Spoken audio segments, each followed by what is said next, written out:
Hey, how's it going, everybody, and welcome into the SFS channel. In this episode, we're going to be taking a look at some more Dynasty Fantasy Football trade targets for the 2022 season.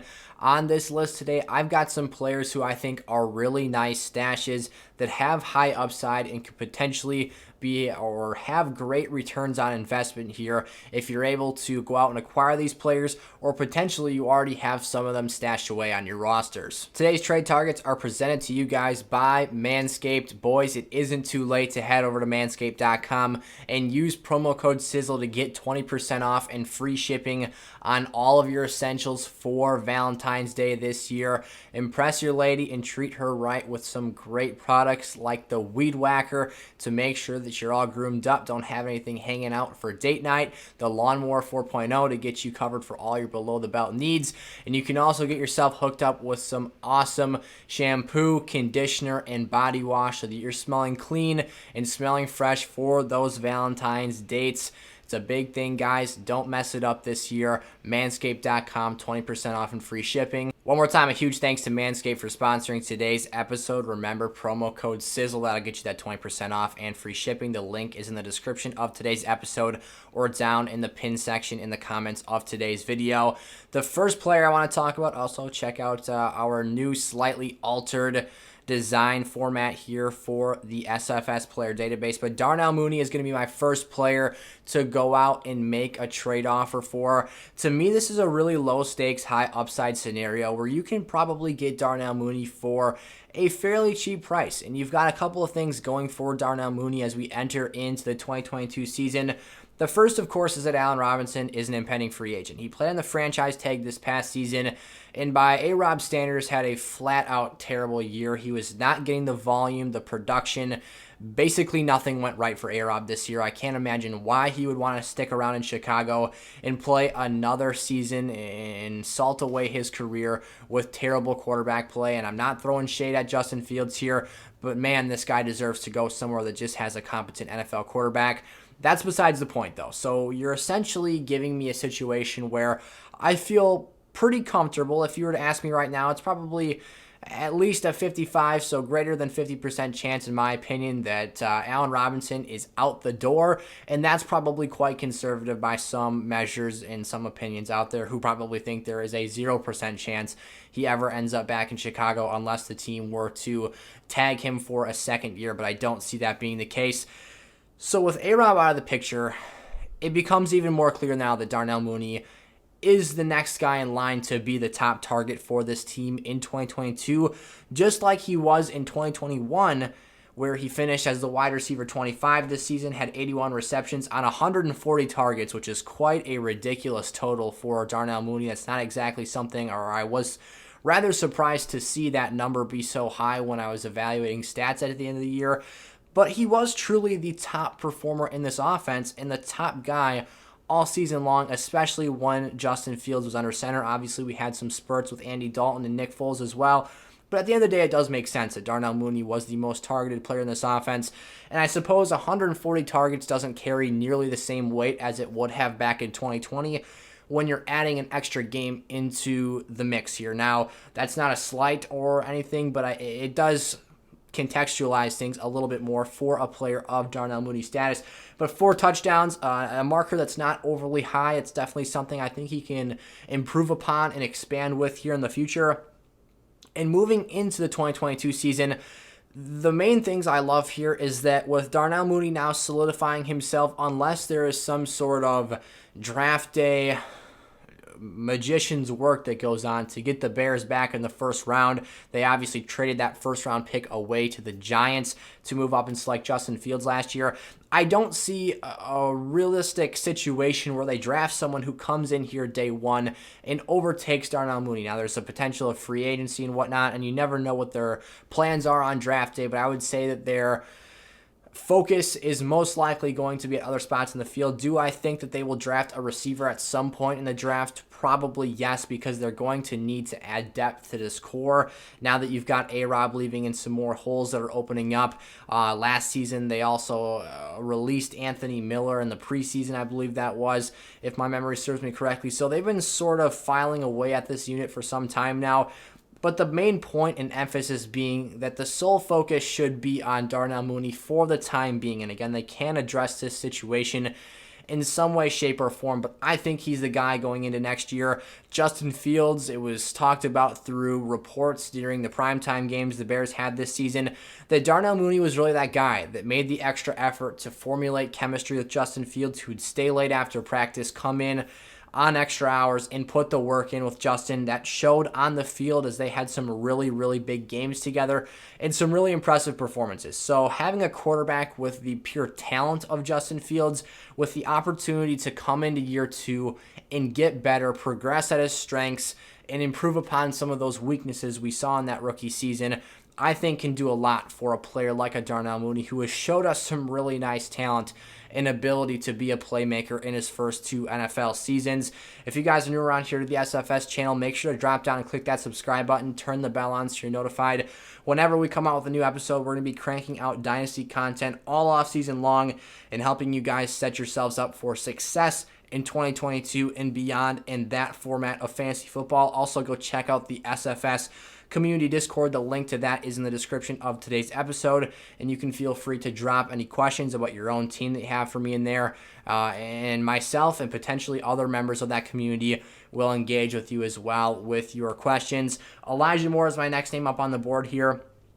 The thing I love about Elijah Moore, and likewise a Darnell Mooney, is the youth and the upside that these players possess. And Elijah Moore, I believe even more so than a Darnell Mooney. I believe that Elijah Moore has more talent, more potential upside, and he has a great usage or potential usage here in this Jets offense that we saw flashes of in his rookie season, despite the fact that that quarterback situation for much of the year when Elijah Moore was in the lineup was an utter disaster. Now, Elijah Mitchell did miss the last 5 games for the Jets team. He also played with various quarterbacks under center, ranging from Mike White, the immortal Mike White, to Zach Wilson, and we even had Josh Johnson in there for a brief spurt of time, and we even had, I believe it was Joe Flacco, come in one game and save a fantasy performance by throwing a late touchdown pass to Elijah Moore. All besides the point. The fact of the matter here is that he produced with an absolute quarterback carousel, Washington football team-esque. Now it's the Washington Commanders. I got to get used to saying that.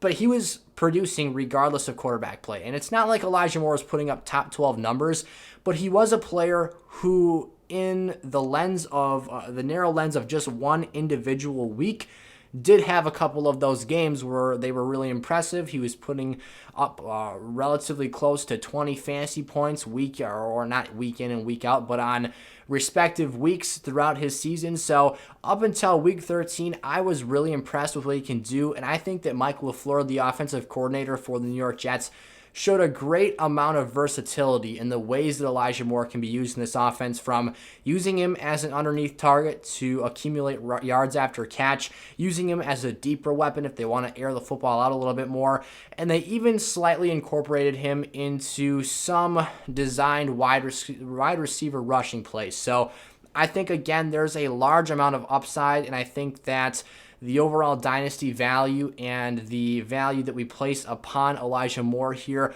is only going to go up in the future as he continues to develop as a player, as the Jets offense and situation continues to improve. If Zach Wilson can take another step forward in his NFL development, I think that'll be huge for another young and developing wide receiver with a lot of talent in Elijah Moore in that Jets offense. Saquon Barkley here, this might be the riskiest player per se on the list, but hear me out with this one. I think that, like the other players on the list today, Saquon Barkley has a lot of upside and a lot of ability to have a return on investment at the right trading price. Now, Saquon Barkley has been nothing short of essentially a fantasy bust from when he came into the league. He was the first overall pick in dynasty formats. He looked like he was going to be that next man up, the chosen one of running backs, if you will. I mean, he had the physical traits. He had the situation, the draft capital heading to the Giants with the second overall pick in the first round of the NFL draft, not just the fantasy football dynasty drafts. And obviously is an uber talent that looked like he was going to be a game-changing level player to the extent of players like an Adrian Peterson, who were legends at their prime. So Saquon has definitely fallen far, far, far, far, far short below the bar. And the reason for that is because the situation in New York has been so toxic. It has been so terrible. It has been so uninhabitable for a fantasy running back success that Saquon has basically been squashed like a little bug in the shadow of the Big Apple and the disaster that is the New York Giants organization. I see some light at the end of the tunnel, though.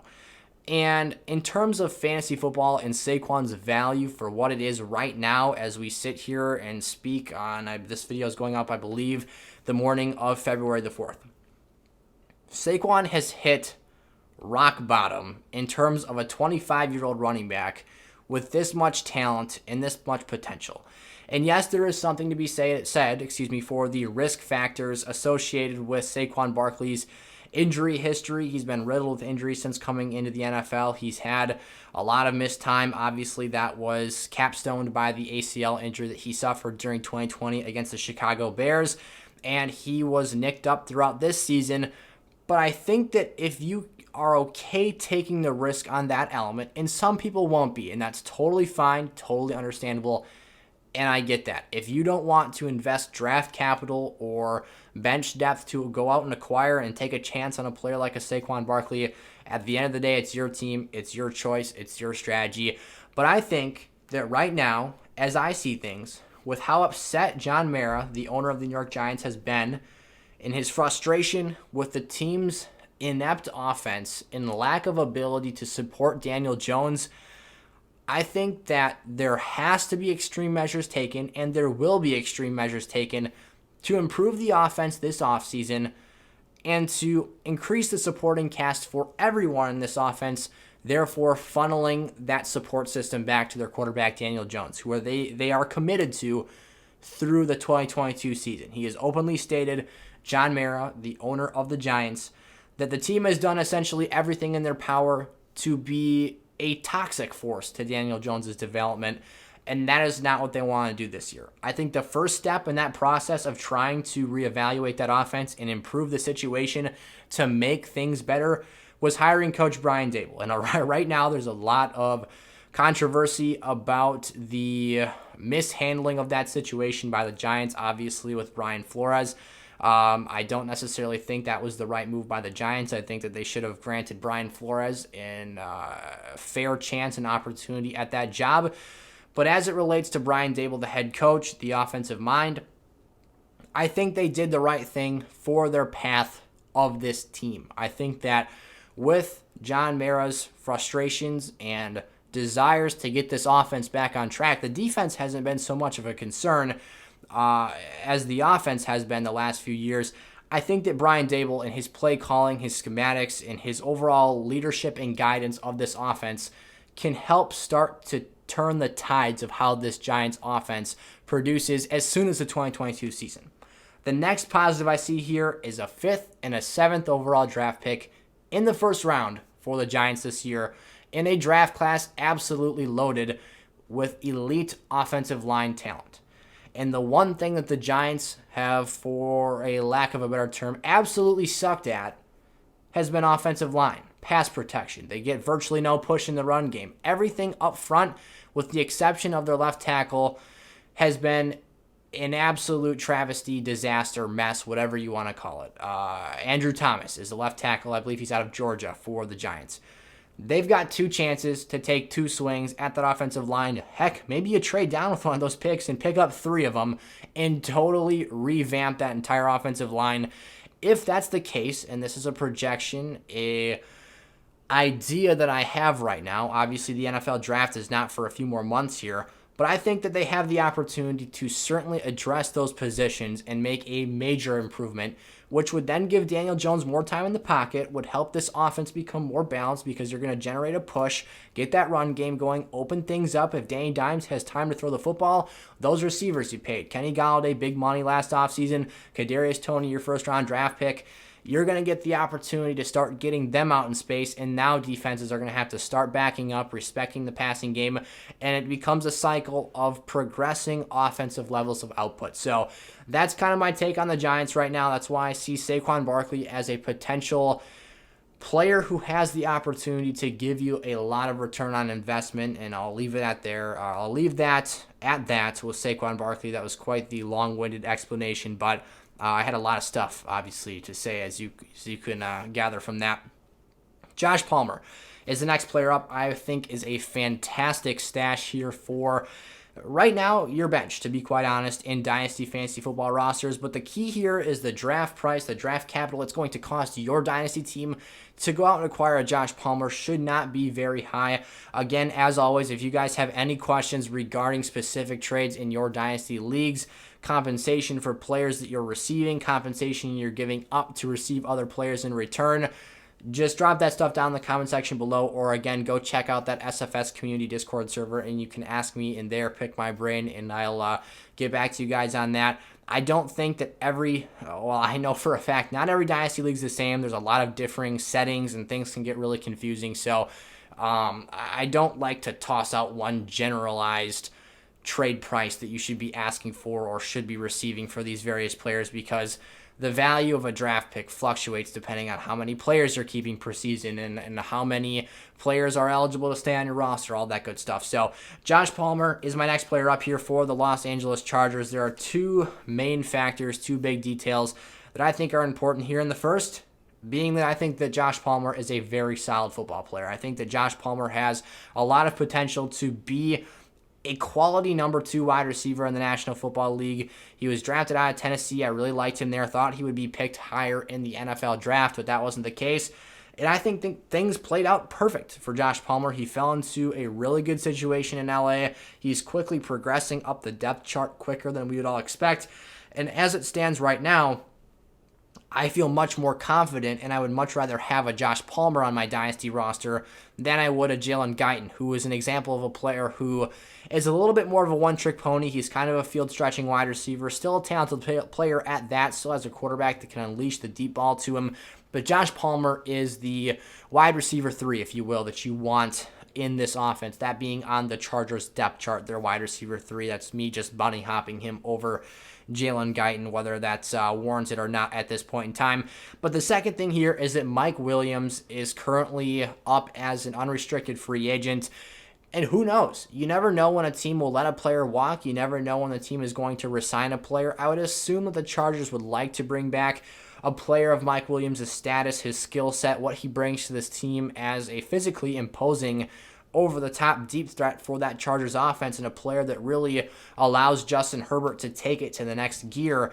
But I think that if he leaves, and the potential of him leaving opens up a really nice opportunity for a Josh Palmer to succeed and thrive as the number 2 in that offense behind a Keenan Allen, who is tied to this team long-term as he signed a contract extension last offseason. So right now, while Josh Palmer is not officially penciled in as a starting wide receiver at that number 2 spot for this Chargers team, go out, test the market, see what you can do. His price is only going to vault from here if Mike Williams does end up departing in free agency.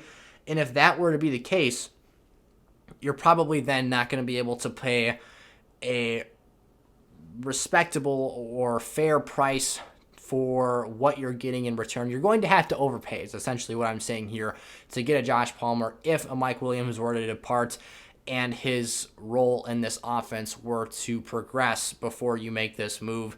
So that's one that I would say is a little bit more time dependent than the others. And then finally here, Van Jefferson, another receiver who I think has a really nice skill set. I would say probably of, the 4 receivers we talked about today, Van Jefferson, from a raw talent standpoint and perspective, is probably number 3 or 4. But he falls in a situation where I think that his situation, his opportunity with the Rams, is one like the other players we talked about today. I think it can only get better as we enter into the 2022 season. Now, the absolute worst case scenario for Van Jefferson would be that Robert Woods fully recovers from his ACL injury and retains his number 2 wide receiver role on this team, and the Rams re-signed Odell Beckham Jr., who they brought in as a mid-season acquisition. I believe that was back in week 9 from Cleveland after he was cut from there. That would then dump Van Jefferson down into, at best, probably the wide receiver 4 role. And who knows, we have yet to see Tutu Atwell, the rookie wide receiver that the Rams selected in the second round of last year's draft. That'll obviously be something to bring to the table and discuss. But the reason I do not think that exact situation is going to be in play next year is because of cap space. And as it stands right now, heading into Super Bowl week, the Rams are projected to start the 2022 offseason $5 million in the tank via an article that was written on January the 17th. So they have some moves that need to be made to get themselves out of the red area. They're going to have to jump through a lot of cap loopholes if they're going to be able to retain some of the guys on the roster that they have this year. But I wrote down some of the key cuts that the Rams could make in this offseason, and I'm not saying whatsoever that I'm predicting this to happen, but this article outlines some of the largest cap space liabilities that, if were to be cut, would save the Rams the most money and do the quickest job of clearing out that cap space. And just for the sake of argument and note here, cutting one of these players is probably going to allow the team to only sign their, well, as I'm saying this here, I was going to say only allow them to sign their rookie class of 2022, but then I thought about it for a second, and the Rams don't have a first-round pick salary that they have to pay their players. They don't have a first-round pick until 2024 as it stands right now. So maybe that won't be entirely the case, as they're going to be getting a lot of cheaper rookies. But the point being here is that they're in a little bit of cap casualty right now. The two biggest cuts they can make, or the three that would be Andrew Whitworth, their 40-year-old left tackle, would save them $13 million on the books to cut him. A'Shawn Robinson, an interior defensive lineman, $5.5 million. Or Robert Woods, who is recovering from an ACL injury.